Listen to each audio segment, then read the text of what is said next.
گرافنا یکی از شهرهای زیبای جنوب آلمان در نیدربایرن هست. این شهر فوق‌العاده است آقا. من از زیبایی این شهر، پارک‌های طبیعی که داره، از چی براتون بگم، انقدر این شهر خوب و قشنگه.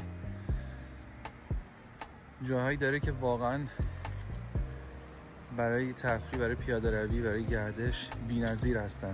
پیشنهاد میکنم اگر مسافر بودید اومد این طرف آلمان، سمت آلمان، اینجا بیاید یه سر بزنید، از طبیعت زیبای اینجا استفاده کنید، لذت ببرید.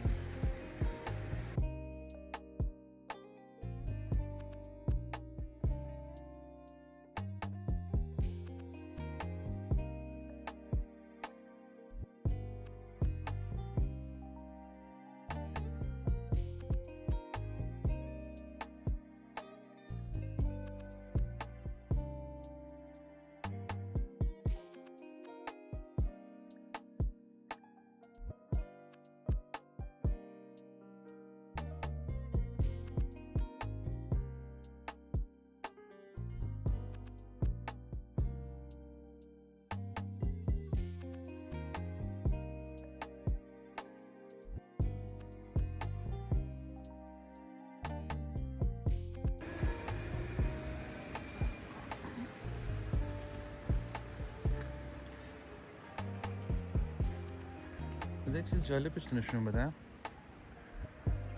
اکثر شهرهای آلمان که من رفتم از این قفلا رو دیدم که این قفلا رو چشم میکنن به این توریا، مثلا کنار آب. کسی اینجا میخواد دعا کنه که مثلا به عشقش برسه، کاری داشته باشه که معمولا همون رسیدن به عشق هستش، از این قفلا استفاده میکنن. بعد قفلش هم پرت میکنن تو آب که اگه یه موقع اتفاقی افتاد به عشقش نرسی، شیجه بزنه همینجا قفلا کلید در بیار بتونه قفل باز کنه.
نماد گرافنا اون قسمت بسته هم برای تعمیرات،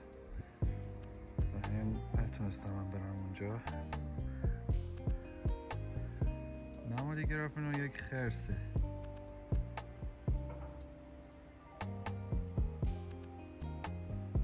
خب میگم دیگه امروز یه سری کارهای باوشتله و تعمیرات دارن که نتونستم اون قسمت برم.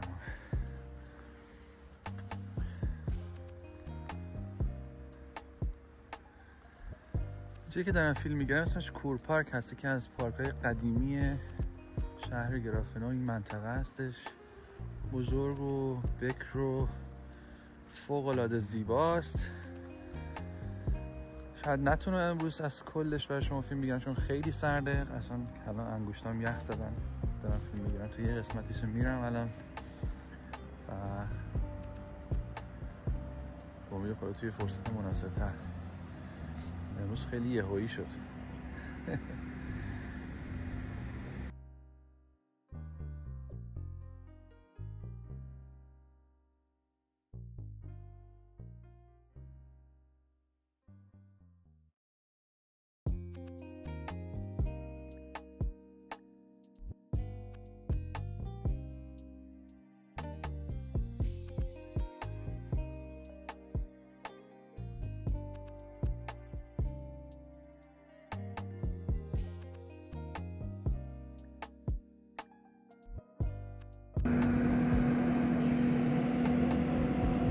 صبح به صبح میان اینجا رو تمیز میکنن.